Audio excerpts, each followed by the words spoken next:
Bienvenue à toutes et à tous dans cette session transversale organisée dans le cadre du 21e congrès de l'Association internationale des sociologues de langue française qui s'intitule Penser les alternatives, mouvements sociaux, utopie et normativité dans les épistémologies du Sud.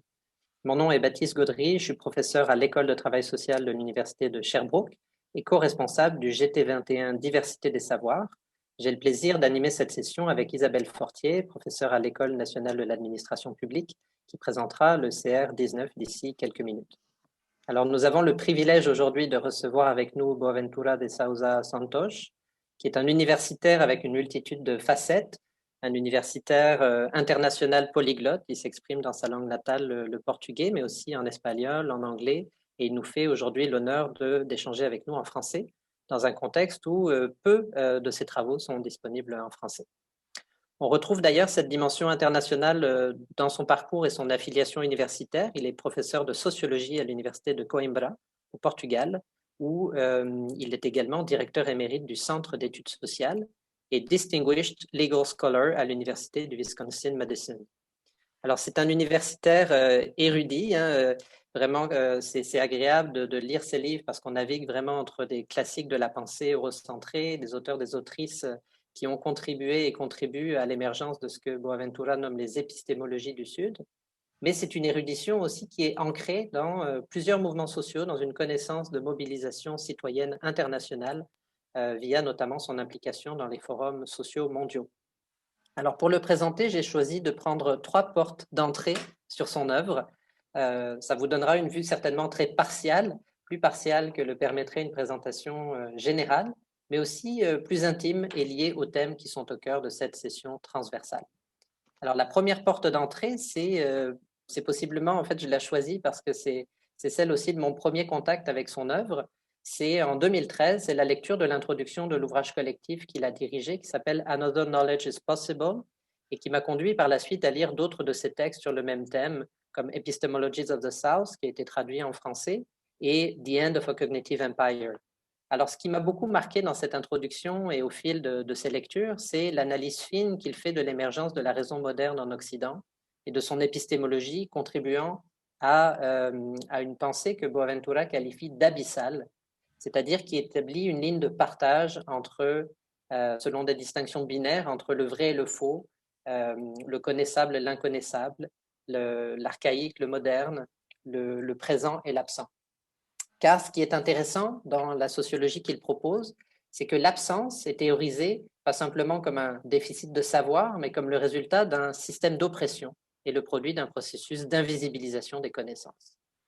Alors, il critique plus précisément une certaine façon de faire de la science, une science qui monologue avec elle-même, qui ne dialogue qu'avec elle-même et qui étend ses critères de validation aux autres savoirs, favorisant ainsi leur disqualification et appauvrissant la pluralité des mondes possibles.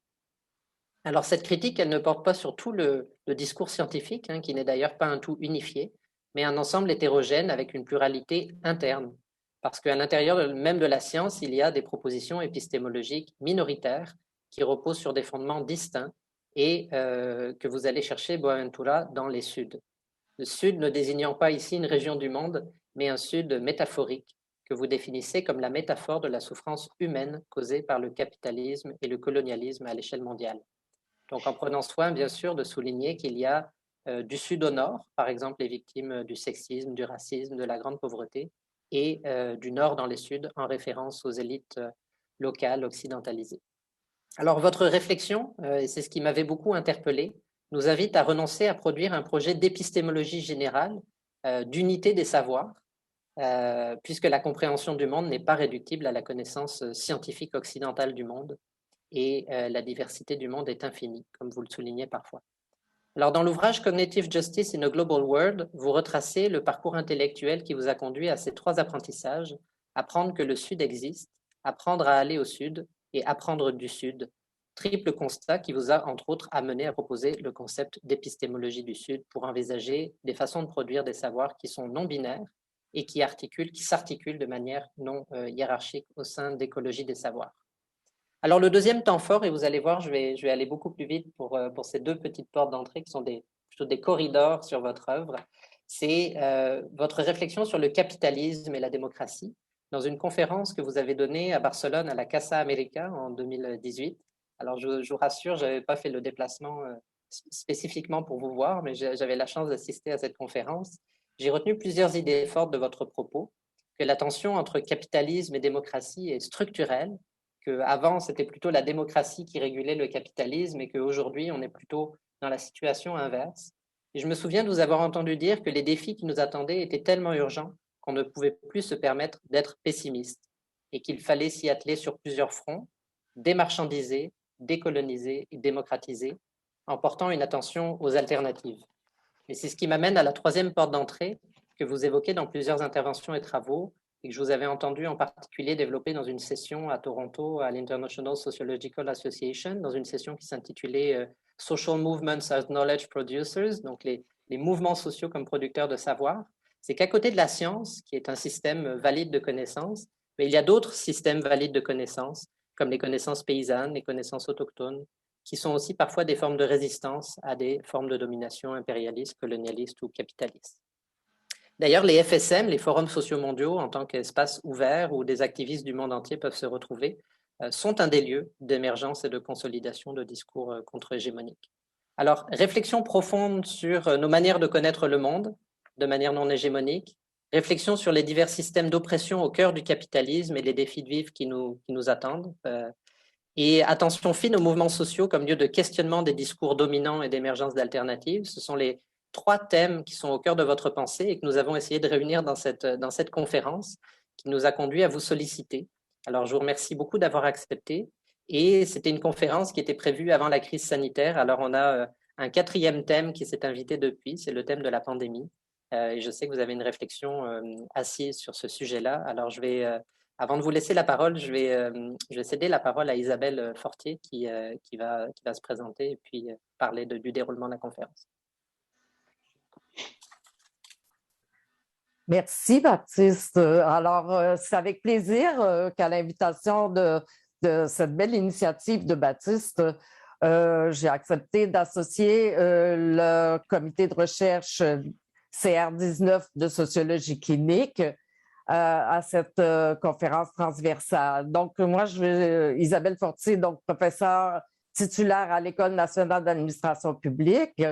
Je voulais juste introduire le CR19 qui, dans le fond, avec la sociologie clinique, qui regroupe différentes approches qui ont en commun, peut-être un peu marginal dans la grande science, une posture d'ouverture et d'écoute du vécu et des savoirs des acteurs sociaux, dans la perspective d'une co-construction des problématiques de recherche, de formation, d'intervention, avec une visée émancipatrice orientée vers le changement social.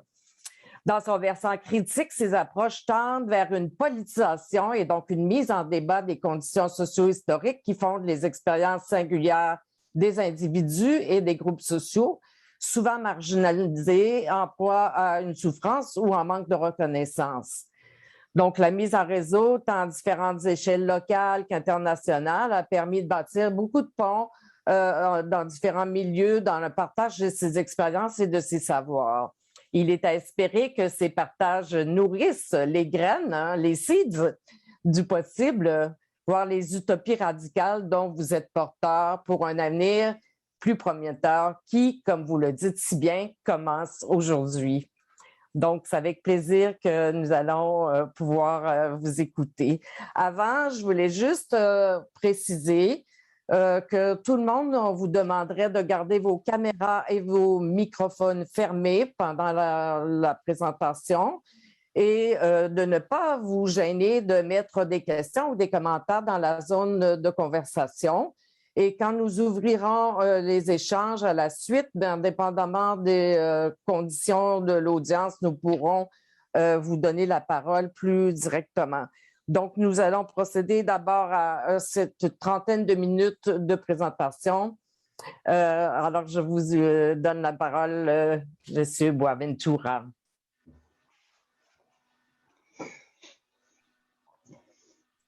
Merci beaucoup à Baptiste et Isabelle pour la présentation. C'est un grand plaisir pour moi d'être ici avec vous.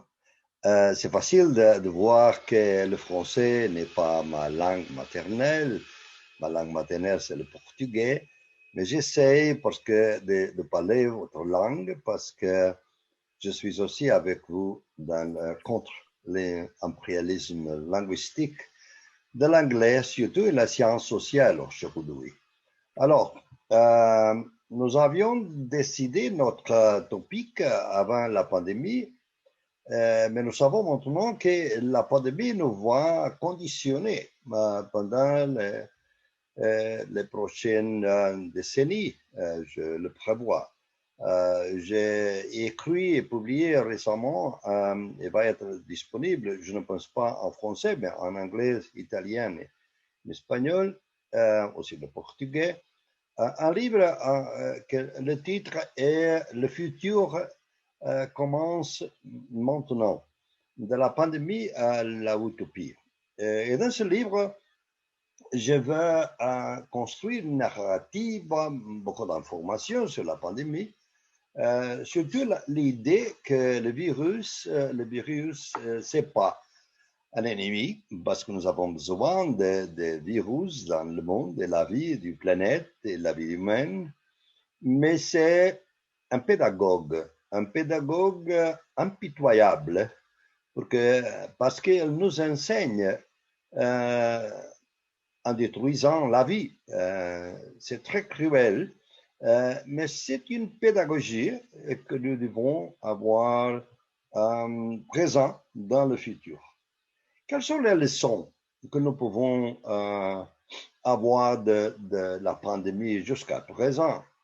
La première, c'est que nous sommes dans un temps très contradictoire parce que la pandémie nous a amené à une situation de totale fragilité humaine et qui a surgi précisément au moment où les sociétés étaient en train de développer une technologie sans précédent qui annonçait une possibilité, un pouvoir des humains incroyable. Je parle de la quatrième révolution industrielle de l'intelligence artificielle. Sur cette contradiction entre la fragilité et la capacité humaine que nous avons à ce moment-là. Et la fragilité, c'est que même les pays plus développés, comme les États-Unis, ont été incapables de faire une protection efficace de la vie parce qu'il était très perméable au virus, il n'y avait pas de défense. Nous sommes en effet dans la situation des peuples autochtones du XVIe siècle, l'Amérique, que les colonisateurs, les Portugais, les Français, les Espagnols, les Anglais ont venu. Ils portaient avec eux un virus, c'est la variole, et le peuple autochtone l'était défendu parce qu'il était protégé, mais pas les peuples autochtones. Et c'est pourquoi ils sont morts, millions de morts au Mexique, par exemple. Nous sommes dans la même situation, avec une différence. Certainement, il y a des vaccins, mais même des vaccins sont un problème pour le monde aujourd'hui. Il y a une démonstration des inégalités du monde. Non? Mais cette fragilité vient en parallèle avec la démonstration du pouvoir humain technologique, de la robotisation, de l'Internet entre les choses, de printing de 3 dimensions. C'est un monde de grand pouvoir de la technologie et en même temps la fragilité humaine. Cette contradiction, à mon avis, va être une inscription, une caractéristique du XXe siècle. Je pense que le 20e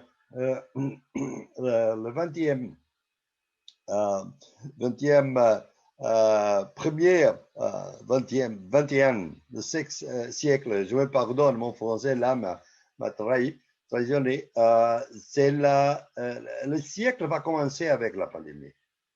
Eric Hobsbawm a écrit des livres qui nous disent que le siècle ne commence pas avec le 1er de janvier du premier année du siècle. Le 19e siècle a commencé avec la révolution industrielle, surtout en Europe, 1430, et le 20e siècle avec la Première Guerre mondiale et la Révolution russe. Je pense que le 20e, notre siècle va commencer avec la pandémie. Alors, je pense qu'une autre leçon de la pandémie, c'est qu'il y a des alternatives. Pendant les derniers 40 ans, le néolibéralisme nous a présenté la société comme une société sans alternative. Nous devons consommer, nous devons travailler de la façon que nous travaillons. La société capitaliste qui existe aujourd'hui, c'est la fin de l'histoire. Il n'y a pas d'alternative.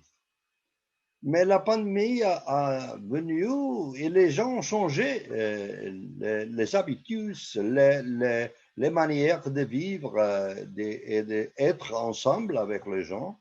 Ils ont travaillé dans la maison, les privilégiés qui pouvaient travailler dans la maison.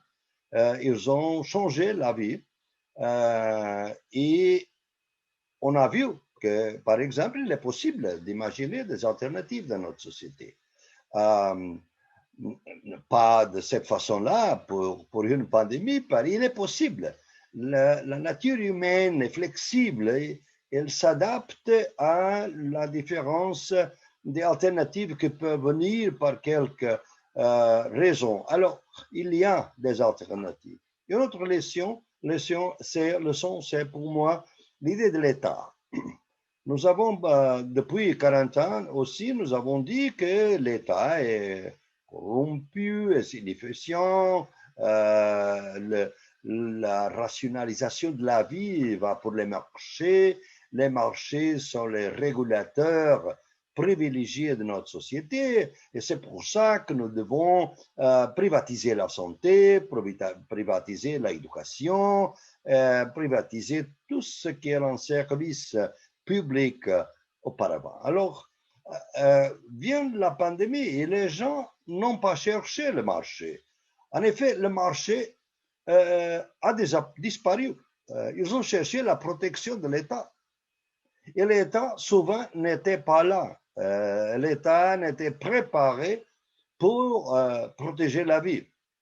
Les services publics de salut, de santé, qui étaient beaucoup plus développés dans quelques pays, comme mon pays et d'autres pays, ont été partiellement privatisés.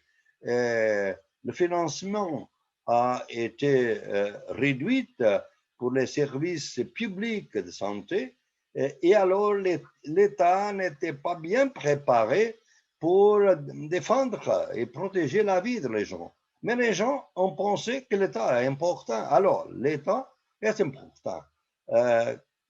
Qu'est-ce que nous allons faire? L'État est important, et non seulement le marché. C'est une autre leçon. Une autre leçon, je pense, qu'est-ce que beaucoup de gens ont dit que le virus était démocratique parce qu'il pouvait être présent et attaquer tout le monde, contaminer tout le monde, infecter tout le monde. Mais c'est pas vrai.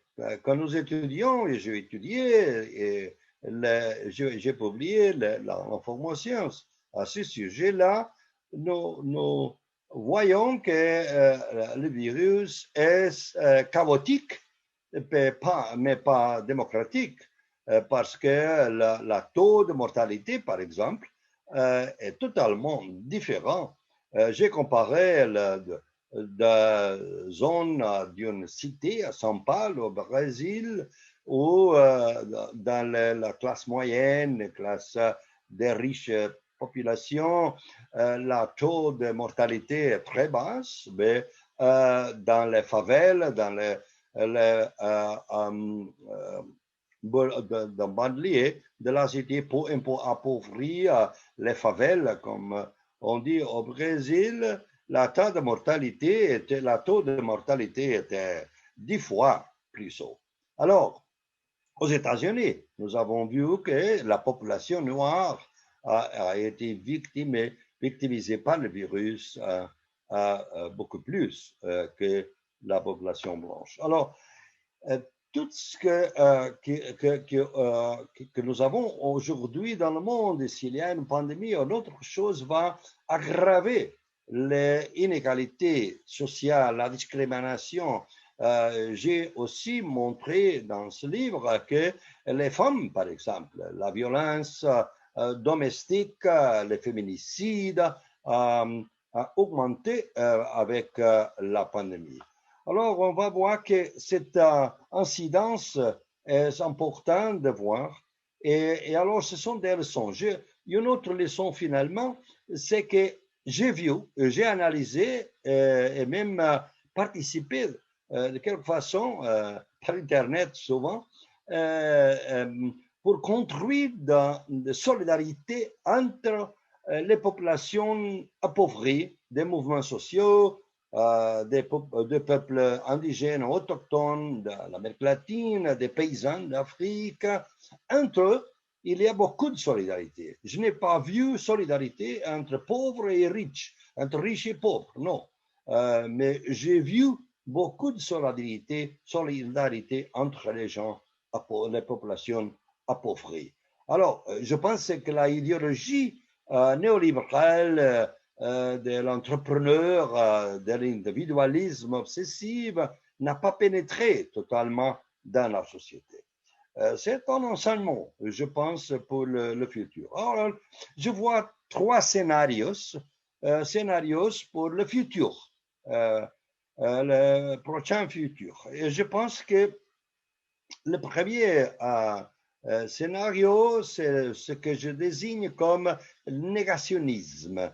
Il était présent, par exemple, à l'Angleterre, aux États-Unis, au Brésil, Inde, Colombie, etc., que le virus n'était pas très important. Nous devons, c'est un virus comme autre virus, et nous devons protéger l'économie sur la protection de la vie, parce que l'économie doit être privilégiée et continuer sans problème. Alors, ces gouvernements, souvent gouvernements de droite, n'ont pas protégé la vie, toutes les statistiques le montrent, et n'ont pas protégé l'économie. Il y a une crise économique très grande dans tous les pays.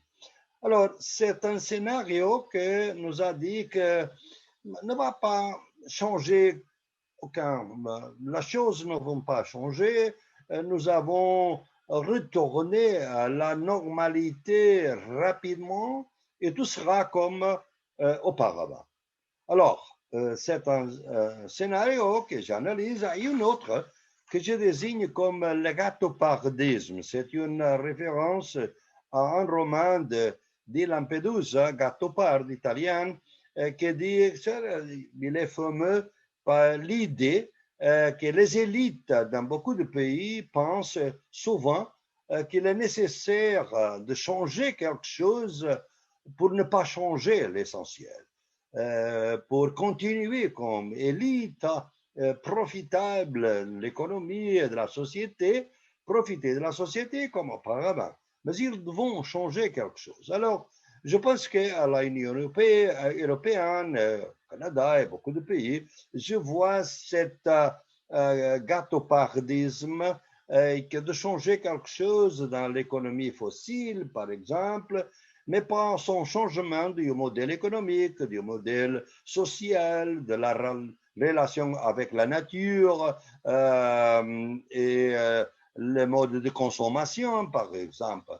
Il y a un troisième scénario que je devais que je voudrais concentrer un petit peu dans ma présentation, qui est le scénario de l'alternative civilisationnelle. C'est d'utiliser cette pandémie comme une opportunité. C'est un temps de kairos. En grec, c'est le temps de l'opportunité, de la transfiguration de la vie, un moment créatif. Et je pense que cette possibilité est là aussi, que ce virus a montré que ce modèle civilisationnel ne peut pas continuer. Parce que s'il va continuer, la vie humaine est en danger. Et pour ça, nous devons affronter la situation de changer cette situation. Alors, quelle est la situation? Quelle est la civilisation que nous avons jusqu'à présent?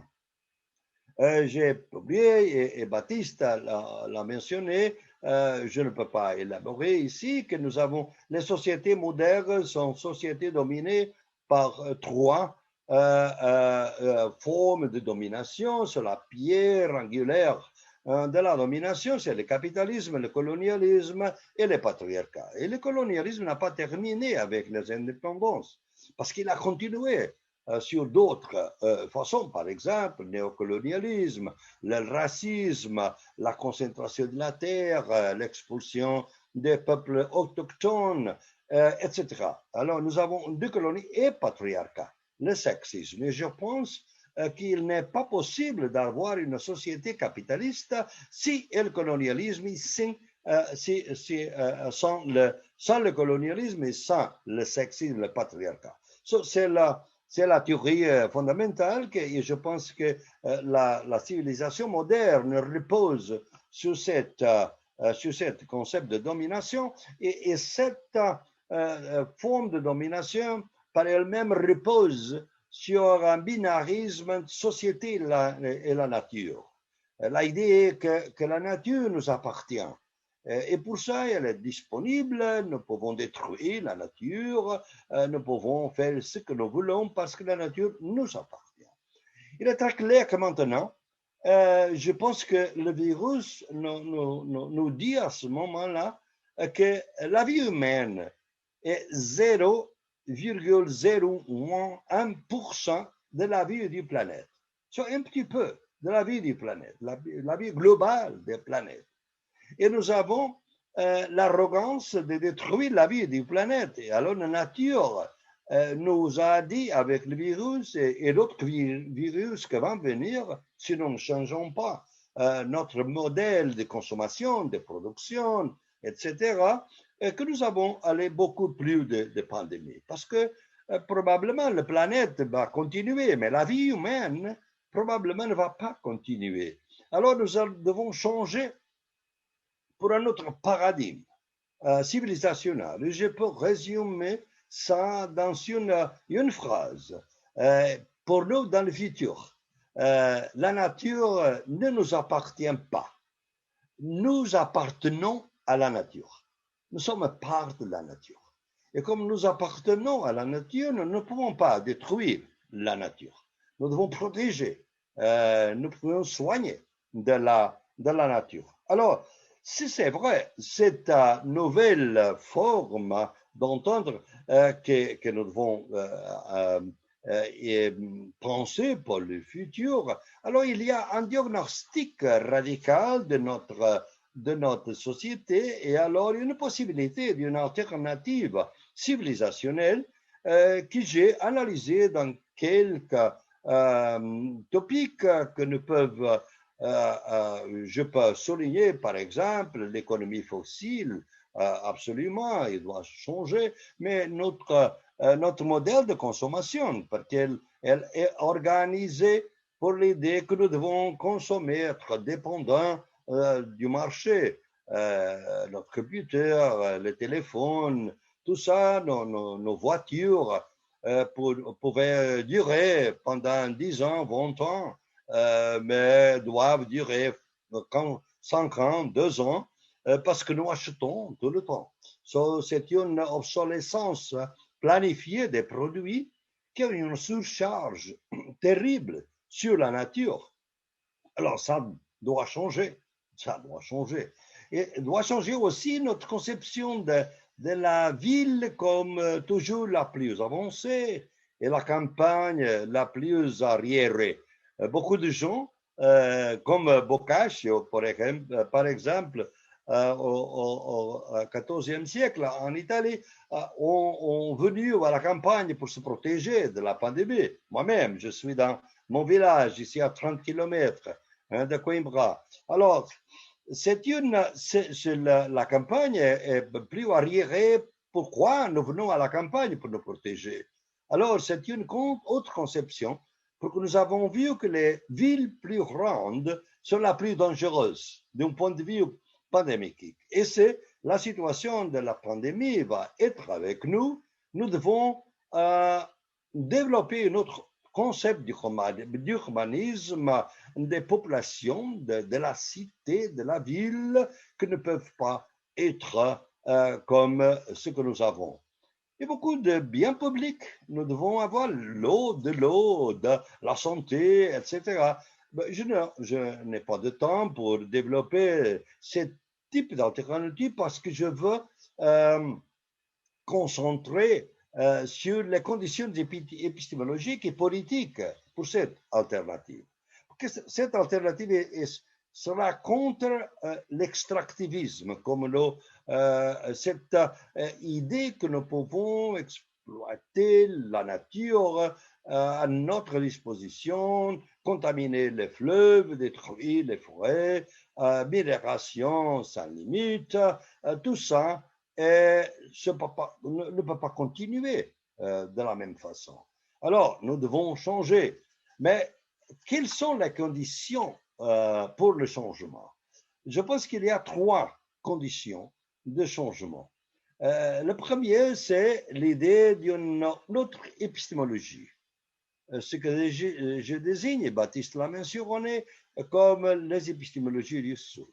Nous devons analyser les agents, les peuples, la population, des secteurs de population qui doivent être l'agent de changement pour cette alternative. En troisième, nous devons avoir une théorie de transition.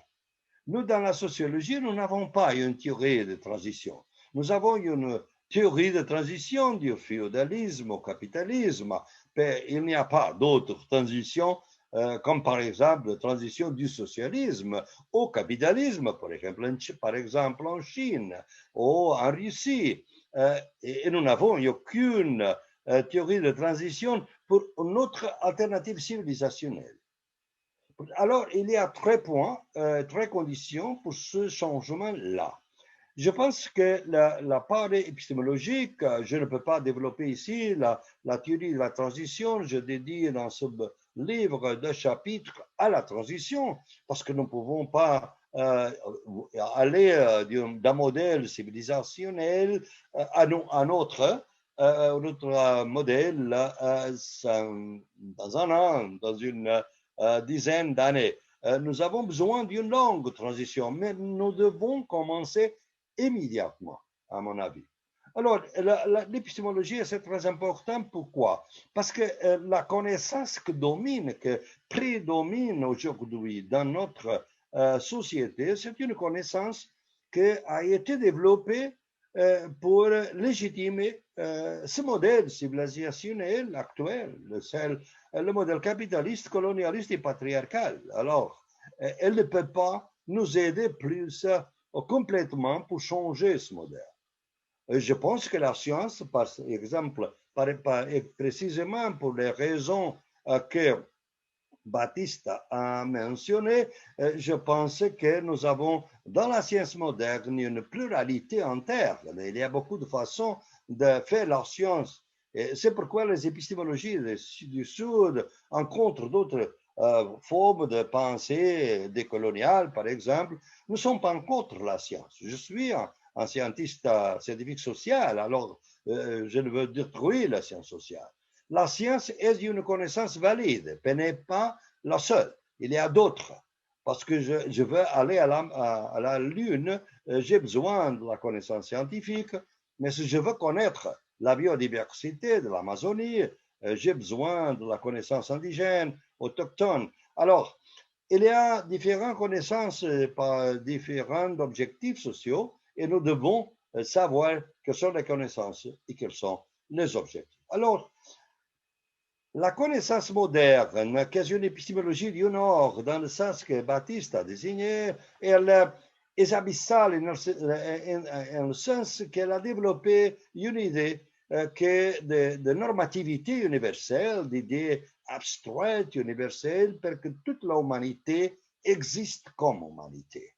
Alors je pense qu'il n'est pas possible, avec capitalisme, colonialisme et patriarcal, vivre sans une ligne abyssale qui sépare la société métropolitaine des êtres humains pleinement protégés et la zone patriarcale coloniale des subhumains, des régions qui non sont pleinement humaines, sont considérées comme populations déséchables, populations qui sont subhumaines.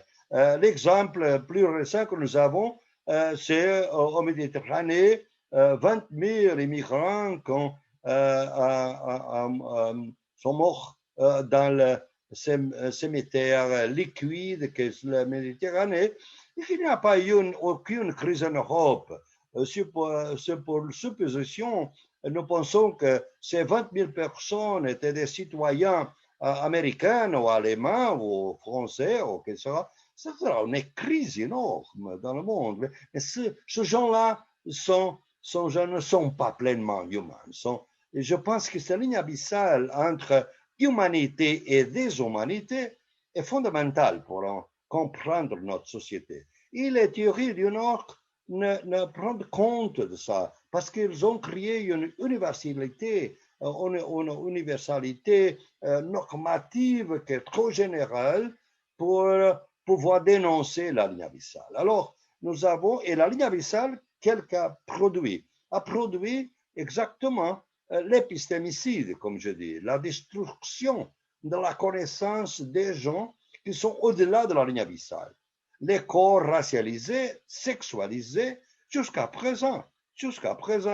Et alors, les épistémologies du Sud veulent reconnaître, identifier et valider les connaissances des gens qui sont au-delà de la ligne abyssale. Les gens qui ont le plus souffert avec la domination du capitalisme, du colonialisme et du patriarcat, et qui ont lutté contre cette domination. Sont les connaissances naquées dans la lutte sociale. Le concept de lutte sociale est important et crucial, privilégié pour montrer l'essence des épistémologies du Sud. Parce qu'on est en train de dénoncer les absences, que je nomme la sociologie des absences, la invisibilité produite par ce type de connaissances, nous pouvons identifier toute la connaissance, la richesse de connaissances, de savoir, de culture, d'art qui existe dans les populations qui ont été soumises à la ligne abyssale et la condition de subhumanité. Et alors, nous pouvons voir que cette connaissance nous peut aider à sortir de la situation en ce que nous sommes. Et pour ça que je nomme la possibilité, à partir de cette expérience, d'avoir une sociologie des émergences, une sociologie des choses qui ne sont pas développées, mais qui sont choses qui annoncent le futur, un autre futur. Et pourquoi je pense que c'est très important après et pendant la pandémie? Parce que nous voyons très bien les corps qui ont été racialisés, sexualisés par le colonialisme et le patriarcat sont les peuples qui sont les gardiens de la nature. Sont les peuples qui ont toujours pensé que la nature ne nous appartient pas, nous appartenons à la nature. Ils sont les gardiens, c'est pourquoi 75% de la biodiversité au monde, c'est dans la population des territoriales, des territoires des peuples autochtones ou des peuples paysans en Afrique. Alors, on doit voir de cette façon-là que c'est possible, ces gens qui sont plus dominés, supprimés, exclus par la domination du Nord épistémique, parce que ce Sud épistémique existe aussi dans le Nord. Nous devons apprendre cette autre forme disons, de civilisation. Ne peut pas être autochtone ou indigène, c'est pas là. C'est la nécessité de connaître, reconnaître ces connaissances que nous peut aider avec la pluralité interne de la science, ajouter la pluralité externe des connaissances. Science en collaboration avec autres connaissances. Et alors, on peut voir le concept fondamental de l'épistémologie du Sud, qui est l'écologie des savoirs. Parce que j'ai participé beaucoup de luttes sociales et j'ai vu toujours la participation de la connaissance académique, scientifique, parallèle en articulation avec la connaissance féministe, populaire, indigène, autochtone, paysanne. Alors, je vois cette possibilité d'écologie des savoirs qui exige souvent une traduction interculturelle, notre conseil central de l'épistémologie du Sud, pour penser l'alternative. Alors, nous avons besoin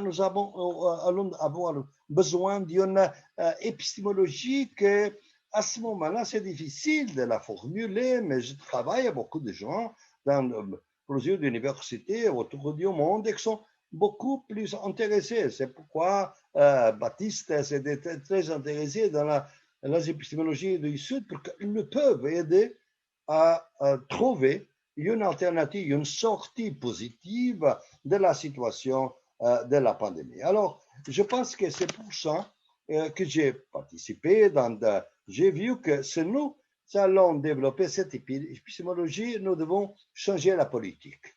Je collabore beaucoup avec les mouvements et l'organisation sociale et je veux, par exemple, maintenant, les jeunes gens à Cali, une cité noire en Colombie, qui est une cité de résistance au gouvernement très répressif de Colombie à ce moment-là. Et ces gens, je travaille avec eux, ils sont en train de produire une écologie de savoir à ce sujet-là. Nous venons qu'il est possible de voir que les jeunes ne sont pas dépolitisés. Ils ne veulent pas la politique présente, la politique dominante. Ils veulent une autre politique. Pas la politique des partis. Les partis sont utiles, mais ils ne suffisent pas pour annoncer quelques changements de la société. Même les mouvements sociaux. Les mouvements sociaux sont souvent très bureaucratisés, et surtout les organisations non gouvernementales, beaucoup plus. Mais ils ne sont pas les agents qui ont le déclenché de la lutte sociale à ce moment-là. La protestation sociale que je vois en Argentine, en Chili, que nous avons vu en Tunisie, que nous avons vu aux États-Unis pour George Floyd, que nous avons vu beaucoup de gens dans le monde, ne sont pas organisés ni par les partis, ni même par les mouvements sociaux. Sont pour ce que je désigne comme présence collective. Des gens qui sont en protestation et qui ont une difficulté énorme d'y aller de la protestation à la proposition sociale. C'est un problème que nous devons connaître dans cette situation. Mais ils sont en train de réimaginer la politique. Même la division de la gauche et de la droite, qui est très importante pour moi et pour beaucoup de gens, n'est pas suffisant pour eux. Parce que beaucoup de gens ne s'identifient ni avec la gauche, ni avec la gauche, ni avec la droite. Ils veulent quelque chose d'autre. Mais je vois dans tous les luttes qu'ils sont en contre le capitalisme, en contre le colonialisme, en contre le patriarcat. C'est ce que je vois dans le terrain. Et pour ça, je pense que quand les gens exclament suffisant, ça veut dire qu'ils n'ont pas une alternative. Ils ne veulent pas la situation capitaliste, colonialiste et patriarcale. Ils n'ont pas très clair quelle serait la solution. Il y a une solution, beaucoup plus une diversité de solutions dans de différents contextes sociaux. Mais ils sont les agents d'une transformation et quand ils utilisent, par exemple, le langage des droits humains ou de la démocratie, ils ont une conceptualisation, une idée totalement différente, contre-hégémonique de ce que sont les droits humains ou ce que c'est la démocratie. Je vois ici dans ces présences collectives une émergence politique. Nous allons vivre une dispute de narrative, une dispute qui est politique, qui est épistémologique. Nous voyons ça à l'université, nous voyons comme j'ai même publié un livre aux États-Unis, c'est Decolonizing the University, décoloniser l'université. Il y a un gros conflit, je l'ai vu d'Afrique du Sud, je l'ai vu aux États-Unis, j'ai vu en Angleterre. Nous voyons maintenant une résistance grande, une lutte idéologique et pas scientifique en France, dans les universités françaises, à ce sujet-là. Là, il y a une dispute politique et épistémologique. Et beaucoup souvent, beaucoup plus idéologique que scientifique ou épistémologique. Nous devons avoir un regard très complexe sur cette situation pour pouvoir voir quelles sont les solutions et quel sera l'avenir pour l'université et aussi pour la politique. Il y a des forces d'extrême droite qui sont en train de même aller avant de la Révolution française. Ils ne veulent pas l'égalité, la fraternité, la liberté. Ils veulent quelque chose auparavant. Ce sont des gens que nous ne pouvons pas avoir dans les épistémologies du Sud parce qu'elles sont anticapitalistes, anticolonialistes, antipatriarcales. Merci.